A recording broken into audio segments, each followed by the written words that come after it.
घंटे का window period is very important. The moment you realise कि किसी को कोई स्ट्रोक के फीचर्स आ रहे हैं, आप तुरंत शिफ्ट कीजिए, थ्रोम्बोलाइज कीजिए, इनिशियल ट्रीटमेंट दीजिए। We can save lifes, we can save morbidity. Similarly head injury का पेशेंट है, टाइमली ऑपरेट हो गया। हेमोरेजिक स्ट्रोक का पेशेंट है, वो टाइमली ऑपरेट हो गया। अभी जब हम लोग साथ में आ रहे थे यही डिस्कस कर रहे थे कि न्यूरो सर्जरी में एक तो सर्जरी कैसी होनी चाहिए और टाइम, इन दोनों का बहुत इंपॉर्टेंट रोल है।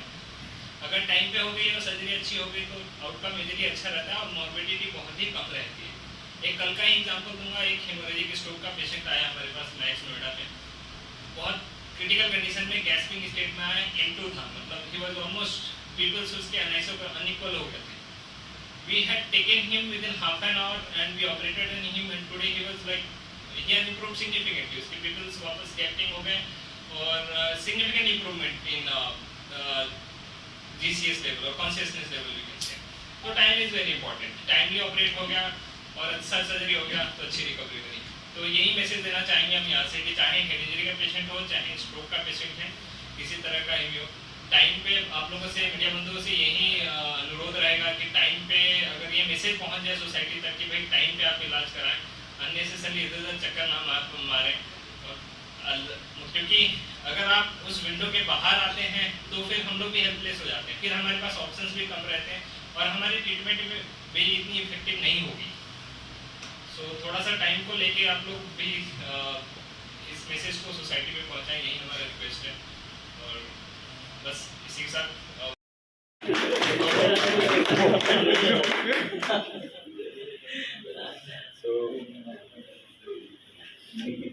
सर की तरफ से मैं ही आपको जवाब दे देता हूँ।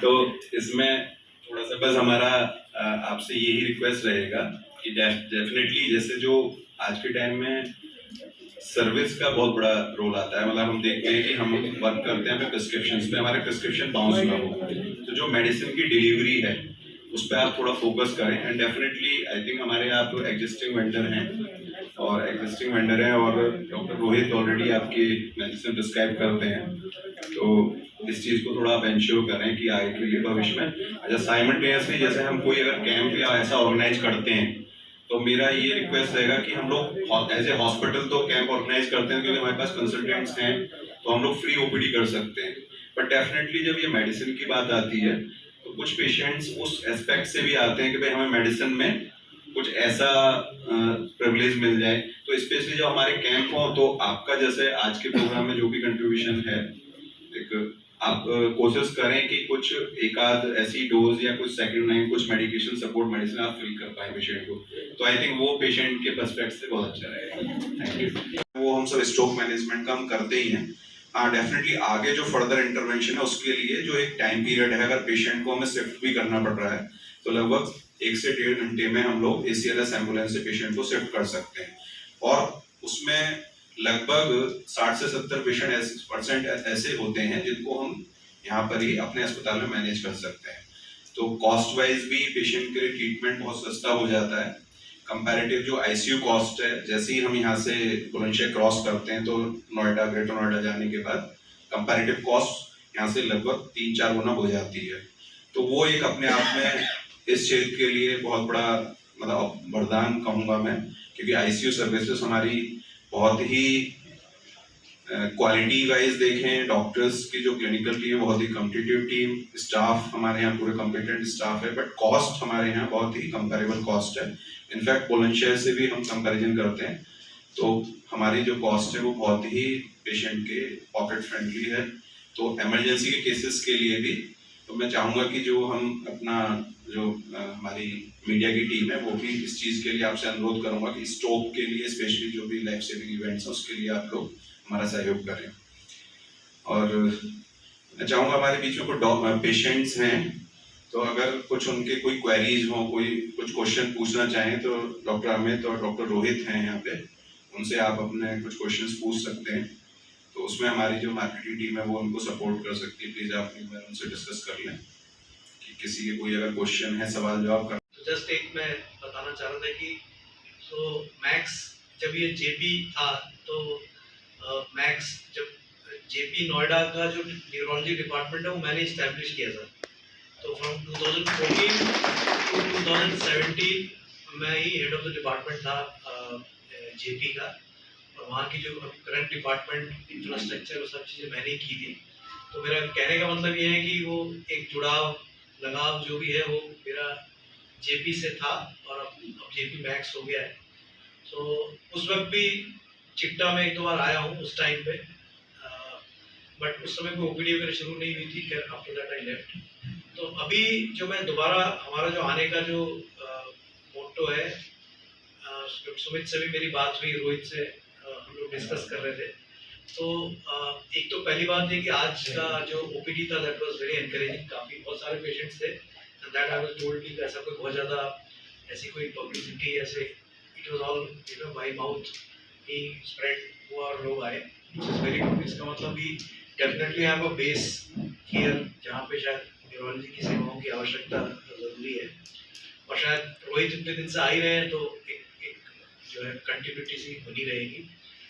What we are planning is कि ये जो यूनिट है ये अपने आप में जो है सेल्फ सफिशिएंट बन जाए, बाकी आप लोगों की मदद से, और न्यूरो सर्जरी डॉक्टर रोहित देख ही रहे थे, न्यूरोलॉजी की जो कुछ जो कमियां थी वो आई विल ट्राई कि हम उसको पूरी करें।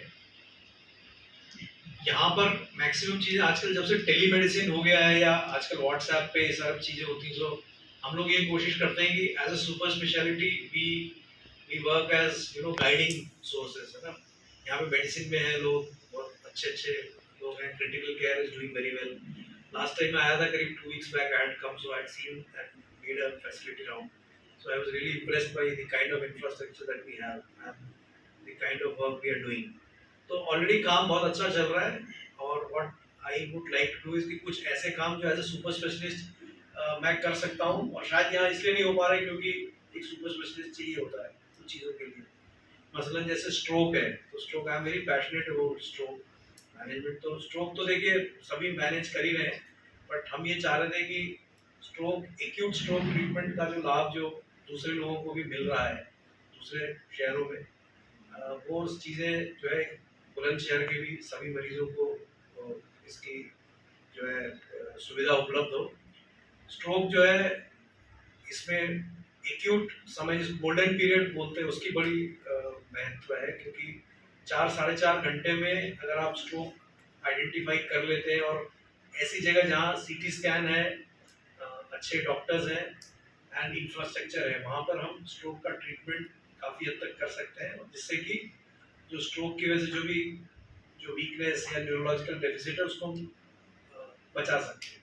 जैसा हार्ट में होता है, जैसे कार्डियक में तो बहुत पहले से हो रहा है कि भी किसी को हार्ट अटैक आया तो नियरेस्ट हॉस्पिटल जाते हैं, वहाँ पे रेस्क्यू थेरेपी हो जाती है। तो अब न्यूरोलॉजी भी काफ़ी आगे निकल गया है, लेकिन ऐसा देखने को मिल रहा है कि ज़्यादातर ये बड़े शहरों में और चुनिंदा सेंटर्स में ही इसकी जो स्पेशलिटी का यूज़ हो पा रहा है। So what we thought is this is a very good place, इतने सारे अच्छे डॉक्टर्स हैं, पेशेंट बेस बहुत अच्छा है, एंड सारी चीज़ें हैं यहाँ पे, you have a very good, और सीटी स्कैन से ज़्यादा की ज़रूरत नहीं है एक अच्छे इस हॉस्पिटल में। आज न्यूरो जो सर्जिकल जो है डिपार्टमेंट चालू किया गया है, सर किस तरह से किया गया? सबसे पहले क्या कैंप अभी इससे दोबारा कर लेंगे। तो जो है सर्जरी जो डिपार्टमेंट चालू किया गया सर, उसमें जो है कौन कौन डॉक्टर अवेलेबल रहेंगे और किस तरह से चालू किया गया? देखिए, मैं बताना चाहूँगा, क्योंकि ये क्वेश्चन सबके दिमाग में आता है कि भाई जब आप 2 दिन ओपीडी करते हैं तो बाकी वीक का जो ओपीडी कवरेज है वो कैसे होता है। इमरजेंसी कवरेज तो हम लोग करते ही हैं, ओपीडी कवरेज के लिए न्यूरोलॉजी में हम कंजर्वेटिव पेशेंट्स को डील करते हैं, जो कि ओपीडी के मेडिसिन के जो पेशेंट्स हैं जो मूलतः दवाओं से ठीक हो जाते हैं, और उसमें हमारे पास इंटरनल मेडिसिन की टीम है। तो पहले देखा गया था कि बहुत, अब तो एक अप्रोच बन चुका है हमारे जैसे जगह में, बुलंदशहर में भी अब हम न्यूरोलॉजी का स्कोप लेके चल रहे हैं, तो ये सुपर स्पेशलिटी सर्विसेज में आता है। तो अगर हम देखें, पहले इंटरनल मेडिसिन के ऊपर ही हमारे ये सारे पेशेंट्स डिपेंड होते थे, और डेफिनेटली आज भी आप देखेंगे जो बहुत सारी जगह हैं, जो अगर आप काफ़ी इंटीरियर में जाएंगे तो इंटरनल मेडिसिन के जो डॉक्टर्स हैं वो इन सारी बीमारियों को कवर करते हैं।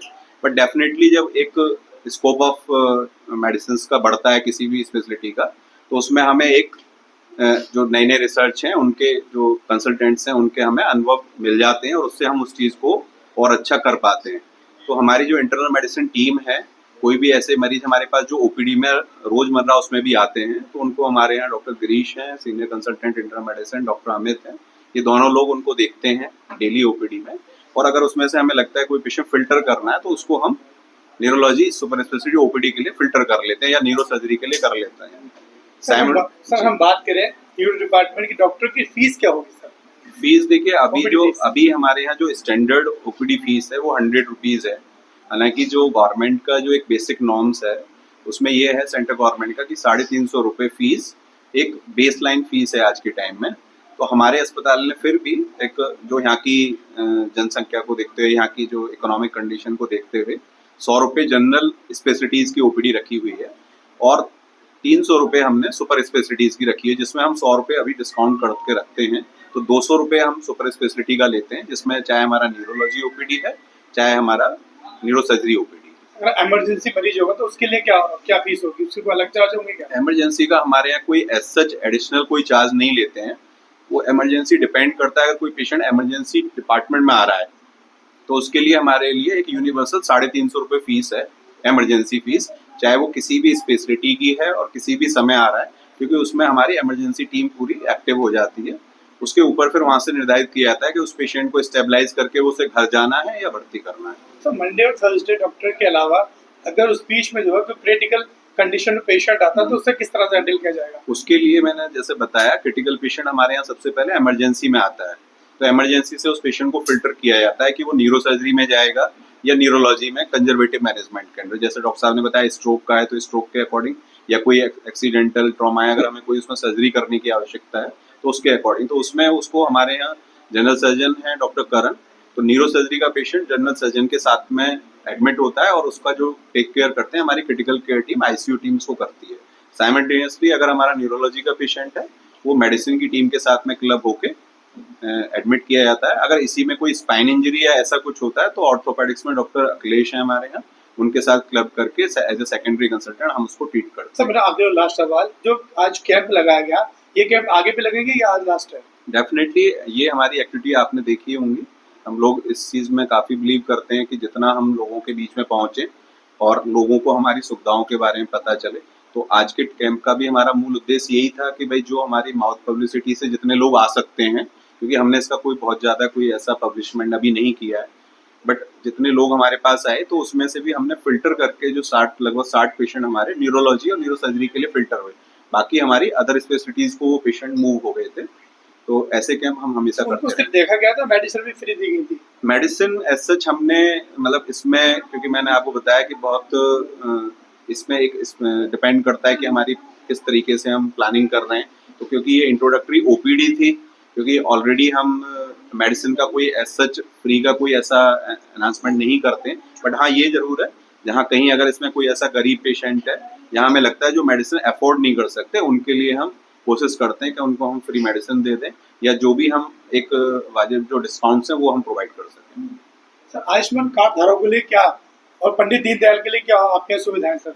देखिए, आयुष्मान और पंडित दीनदयाल के लिए हमारे पास जो एम्पैनल्ड स्पेशलिटीज़ होती हैं, इसमें कि किस किस स्पेशलिटी के अंतर्गत आपके पास एम्पैनलमेंट है। तो हमारे पास जो एम्पैनलमेंट है इंटरनल मेडिसिन के साथ है, ऑर्थोपेडिक्स के साथ है, हड्डी वाले जो डॉक्टर हैं, और हमारे पास एम्पैनलमेंट डायलिसिस के लिए है, हमारे पास एम्पैनलमेंट जनरल सर्जरी और गायने के लिए है। तो इसके अलावा अगर इन्हीं में ही हमें लगता है कि कोई न्यूरोलॉजी का पेशेंट आता है और क्योंकि वो एम्पैनलमेंट नहीं है और आयुष्मान के अंतर्गत हम उसका ट्रीटमेंट नहीं कर पाते हैं, तो उसमें हम कोशिश ये करते हैं कि जितना हम कवरेज पेशेंट को इंटरनल मेडिसिन के अंडर दे पाएँ, हम कोशिश करते हैं उसको दे सकते हैं। तो उससे पेशेंट को काफ़ी लाभ होता है और मोस्टली हम देखते हैं कि हमारे पास जितने पेशेंट आते हैं लगभग 90 से 95% पेशेंट हमारे यहाँ आयुष्मान का लाभ ले पाते हैं। Thank you.